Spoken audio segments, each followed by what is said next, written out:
I am Vijay Kumar. Today I am going to share with you question answers of Iswaran the storyteller. Please subscribe, like and share. If you have not subscribed, this is my request. First question: in what way is Iswaran an asset to Mahendra? Answer: Iswaran was a good domestic assistant for Mahendra. Apart from cooking and doing household chores means work, he was a great entertainer for his master. He was good at managing resources as he could find vegetables out of nowhere, also never had complaint while accompanying his master. Question number 2. How does Iswaran describe the uprooted tree on the highway? What effect does he want to create in his listeners? Answers: Iswaran described the uprooted tree on the highway with eyebrows suitably arched and hands held out in a dramatic way. He would begin by saying that the road was deserted and he was all alone. Suddenly he spotted something that looked like an enormous bushy beast lying sprawled across the road. He was half inclined to turn and go back, but as he came closer, he saw that it was a fallen tree with its dry branches spread out. The effect he wants to create is suspense and surprise, ending to very small incident that the narrators that he narrates to his readers. Question number 3.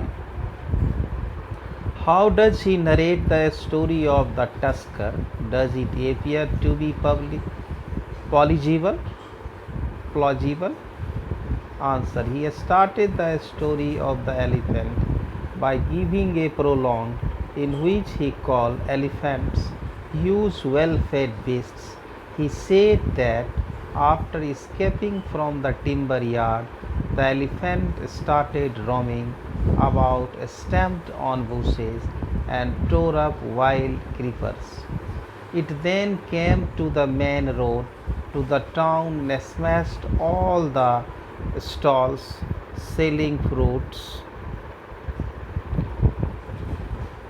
mud pots, and clothes. It then entered a school ground where the children were playing.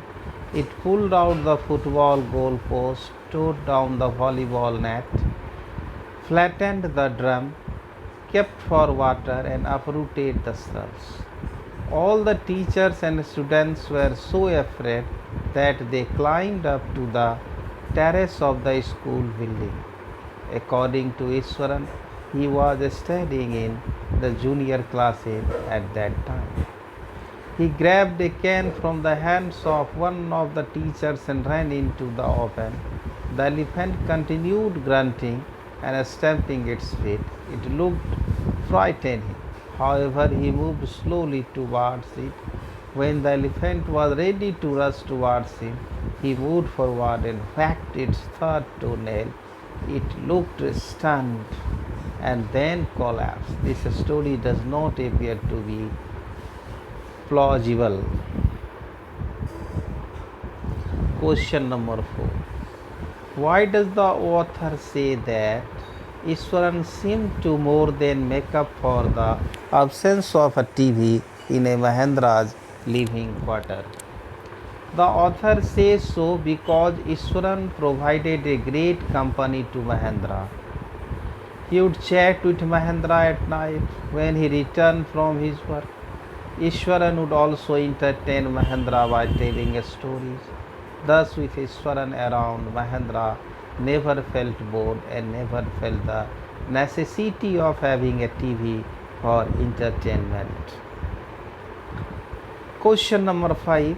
Mahendra calls ghosts or spirits a figment of the imaginations. What happens to him on a full moon night?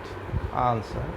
Mahendra calls ghosts or spirits a figment of the imagination because Ishwaran informed him that they were living on a burial site and kept narrating to him stories of various ghosts he himself had encountered.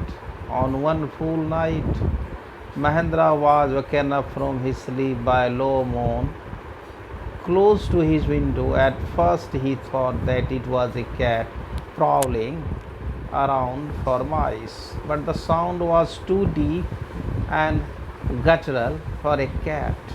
He resisted looking outside as he did not want to witness a sight that might stop his heartbeat.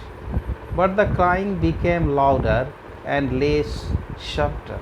He could not resist the temptations anymore.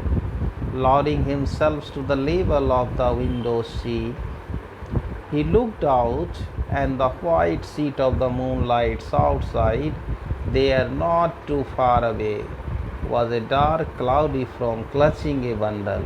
He broke into a cold sweat and fell back off the pillow, panting. Question number 6. Can you think of some other ending for the story? Answer.